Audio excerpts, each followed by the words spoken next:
Assalamu alaikum kids, open your modern English book page 11. Today we will revise this page.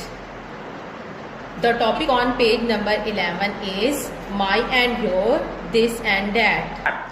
My and your are used to show possession. Possession means ownership.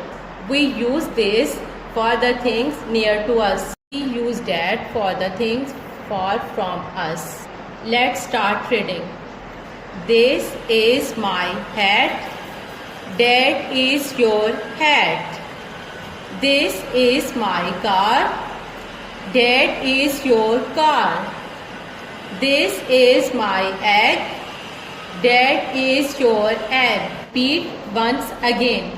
This is my hat. That is your hat.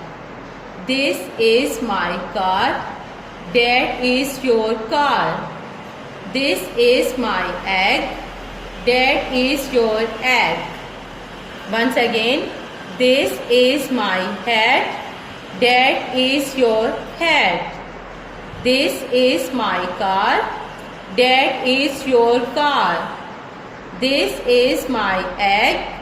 That is your egg. Students, revise this page many times at home. Open page number 2. Today you have to learn these two words for dictation. This is yak. This is zebra. The spell of yak are Y-A-K. Yak. The spell of zebra are Z-E-B-R-A. Zebra. Allah Hafiz.